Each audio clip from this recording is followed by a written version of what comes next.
अगर कहा जाए कि ओलंपिक में भारत को 2 गोल्ड मिलेंगे तो लगेगा कि हम जैसे एक सपना देख रहे हैं, लेकिन ये सपना नहीं, हकीकत की हम बात कर रहे हैं। 1948 में लंदन और 1952 में हेलसिंकी ओलंपिक में भारत को 2 गोल्ड मिले थे और ये दोनों गोल्ड हॉकी में मिले थे और दोनों बार टीम के जो है मुख्य खिलाड़ी थे कुंवर दिग्विजय सिंह, जिन्हें हम सब प्यार से बाबू कहते हैं। ये बाराबंकी है और बाराबंकी में ये उनकी कोठी है। इस कोठी में उनकी अनगिनत यादें जुड़ी हुई हैं। कहा जाता था कि जब वो खेलते थे या 1952 में हेलसिंकी में जब वो फाइनल जीते थे, नीदरलैंड को 6-1 से हराया था, उसमें बाबू का बहुत बड़ा योगदान था। तो उनकी जो ड्रिबलिंग का जादू था, उनसे उनकी स्टिक से गेंद ऐसे चिपक जाती थी और उसके बाद जो डिफेंस होता था विपक्षी टीम का, उसको भेदने में वो माहिर होते थे। तो ड्रिबलिंग की जो प्रैक्टिस थी उन्होंने इसी ग्राउंड में, अपने घर का ये जो ग्राउंड हुआ करता था, यहाँ से शुरुआत की थी और उसके बाद फिर यहाँ से खेलते खेलते वो कहते हैं कि वो ड्रिबलिंग करते हुए देवा तक जाते थे। ये बाबू का मतलब, बाबू ऐसे ही चैंपियन नहीं बने थे, इतने बड़े खिलाड़ी नहीं थे। उसके पीछे जो उनका संघर्ष था, उसके पीछे जो उनकी मेहनत थी, उसके पीछे जो उनकी हिम्मत थी, वो गजब की थी। तो ये उनकी कोठी है यहाँ पर। इस कोठी को अभी 1 साल पहले, मतलब उनके भाई, उनके जो बच्चे हैं, उनमें आपस में विवाद चल रहा था, मामला कोर्ट तक पहुंचा था और ये कोठी नीलाम हो रही थी।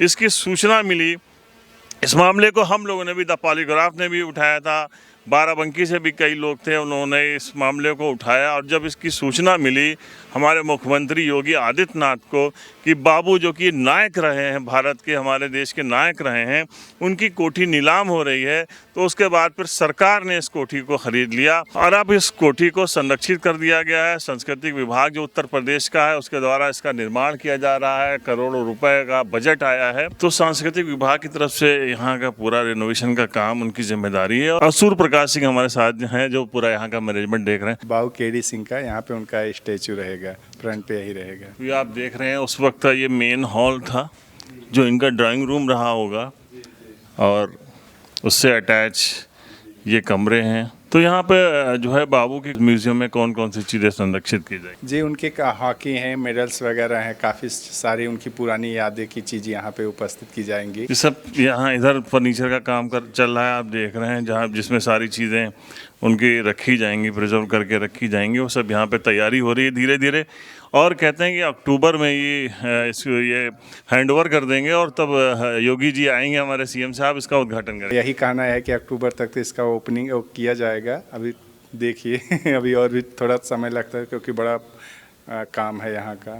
अच्छा, कहते हैं कि जो पहले चूने से जो काम होता था, सुर्खी चूना का, जी जी, बहुत बारीक काम था, अभी भी चल रहा है उसका काम। सुर्खी चूना का काम हो रहा है, काफ़ी जगह हुआ है अभी।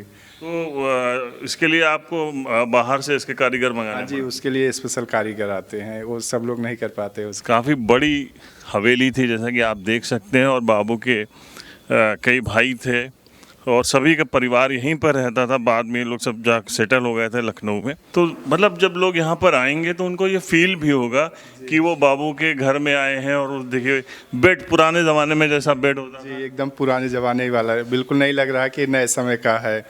जी, डिजाइन वगैरह सब पुराने समय का ही है, जैसा उनका पहले पैतृक था। तो वो फोटोज़ वगैरह देखे होंगे, उसके हिसाब से तैयार? जी जी, अंशिका सिंह मैडम है, आर्किटेक्ट हैं, उन्हीं के थ्रू चल रहा है काम। तो जब आएंगे लोग, तो जैसे बाबू के रूम में गए तो किस तरीके से उनका बेड उस टाइम में होता था, कहाँ पे रखा जाता था, कैसे लेटते थे, अलमारी जहाँ उनके कपड़े टंगे होते थे, वो सब चीज़ें संरक्षित की जा रही हैं। जैसे था पहले वैसे ही रहेगा। ये देखिए, इधर उनका वॉशरूम भी बनाया जा रहा है कि जैसे उस वक्त रहते थे अटैच बाथरूम। उस ज़माने में आप सोचिए, अब से 100 साल पहले कैसे चीज़ें मैनेज की जाती रही होंगी। और ये तभी उस वक्त का, ये देखिए, ये हम लोगों को यहाँ पर मिला है, ये मंदिर है उस टाइम का, जब पूजा करते रहे होंगे। और ये उस वक्त की पूजा का वो पूरा सामान जिसमें रखा जाता था, ये आप देख सकते हैं। अभी भी इसमें वो जो किताबें वगैरह रखी गई हैं। जी, नीचे आप देख सकते हैं, ये सारा उस वक्त जब पूजा के जो सामान का और पूरा कपड़े होते थे। तो ये आप देख रहे हैं, ये जो पूरा इलाका है, इसके चारों तरफ मतलब कोठियाँ ही कोठियाँ थी। सामने उमेश सिंह साहब की कोठी थी और इसके अगर आप बैक में जाएंगे तो मोहसिना किदवाई जी की कोठी बनी हुई है। पीछे आप देख सकते हैं कि हाई कोर्ट के जज थे खरे साहब, उनकी बड़ी कोठी थी, आलीशान कोठी थी, लेकिन फिर वही हुआ, समय के साथ सब बिक गई, प्लॉटिंग हो गई और सब उसके नामो निशान ख़त्म हो गए। और यहाँ पर बड़े बड़े जो है मकान और अपार्टमेंट्स यहाँ पर खड़े हुए हैं, सब कुछ कमर्शलाइज कर दिया गया। वही हाल होता है इस कोठी का भी, लेकिन इसको समय पे रहते हुए उत्तर प्रदेश सरकार ने और योगी जी की इस पे निगाह पड़ी और उनकी निगाहें करम हुई, जिसके चलते इस कोठी को संरक्षित कर दिया गया है बाबू केडी सिंह म्यूज़ियम के तौर पर। और यहाँ पर बाबू से जुड़ी हुई तमाम यादें संरक्षित की जाएंगी। और देखिए, ये जो खिड़कियाँ भी लगाई जा रही है ना, वो उसी टाइम उस वक्त जैसे खिड़कियाँ होती थी जिस शेप में, उसी शेप की खिड़कियाँ भी लगाई जा रही। फायर सिस्टम लगाया गया, ये देखिए एक बहुत इम्पोर्टेंट चीज़ है, उसको किया जा रहा है। और पूरा देखिए एयर कंडीशन का भी पूरा सिस्टम किया जा रहा, फायर का भी पूरा सिस्टम किया जा रहा है। यहाँ पर भी देखिए बेड तैयार किया जा रहा है, रूम हर उसमें आप जब जाएंगे तो जिस तरीके से बाबू का रहन सहन था, जिस नवाबियत के साथ वो रहते थे, जिस शान के साथ रहते थे, उसको मेंटेन किया जा रहा है। ऊपर देखिए ये पूरा सेंट्रल एयर कंडीशन का वर्क चल रहा है यहाँ पर। पुराना आप देख सकते हैं, मतलब ये सुर्खी चूने का काम है पूरा ये, और उसी को उसी तरीके से मेंटेन किया गया है, आप देख सकते हैं। और कैसे ये इसकी आप हाइट देखिए, यहाँ लगेगी आप जब यहाँ इतना बढ़िया क्रॉस वेंटिलेशन है, जो ऊपर बड़े बड़े मैदान बनाए गए थे, उसकी वजह से इतना क्रॉस वेंटिलेशन है, इतनी नीचे आप बैठे रहेंगे तो आपको पंखे तक की ज़रूरत नहीं है। ये आप देख सकते हो, ये है सुर्खी चूना जिसको बोला जाता है, ये आप देख सकते हैं जी। सब ये सुर्खी चूना के ही काम हुआ है, इसमें सीमेंट का काम नहीं हुआ है। ये पहले के समय का जो मेन इसका गेट है, वैसे ही जैसे था वैसे ही इसको बनवा के ऐसे किया जाएगा, पहले के समय का ही जैसे था। कहते हैं बाबू का इधर ही ये बेडरूम हुआ करता। जी जी जी, इधर ही था। और वो सब चीज़ें जो उस ज़माने में थी, बाबू जिस तरीके से रहते थे, यहाँ पर जो उनकी यादें हैं, ये सामने आप देखिए जहाँ पर बैठका हुआ करता था, बाबू बैठते थे, वो सब जो है यहाँ से जुड़ी, उन सब को संरक्षित किया जाएगा। बाबू की जो स्टिक हैं, उनके जो खेल के अन्य सामान हैं, उनके जो कपड़े हैं जो उस वक्त वो पहने थे उन्होंने, वो सारी चीज़ें और बाबू के बहुत सारी निशानियाँ यहाँ पर रखी जाएंगी। पिक्चर गैलरी बनेगी, तो जो खिलाड़ी यहाँ पर एकेडमी बनेगी, यहाँ पर नए खिलाड़ी तैयार किए जाएंगे, बहुत सारे दूसरे भी खेल यहाँ पे हो सकेंगे।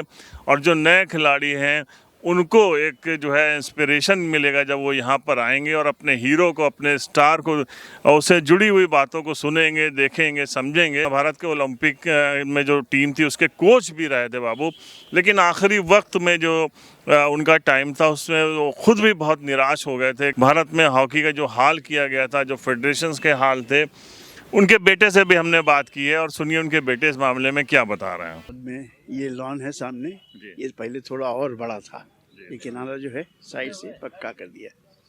इसमें रोज हॉकी होती थी, बच्चे सब घर के, स्वयं वो और इवन सर्वेंट्स दो चार जो थे, तो इस लॉन के ऊपर रोज हॉकी होती थी। हाँ, ट्रेवल करके जाते थे, देवा जाते थे। ये रेट नदी जो है लखनऊ रोड पर, ये वहाँ तक ट्रेवल करके टैपिंग करते हुए, रनिंग करते हुए, वॉकिंग करते हुए जाते थे और लौट के जब आते थे तब पुलिस लाइन के ग्राउंड पर पहुँचते थे, तब लोग इकट्ठे होना शुरू होते थे। 48 पहला ओलंपिक जब जीतते हैं, गोल्ड मिलता है भारत को, आप एकदम छोटे थे, कुछ याद है?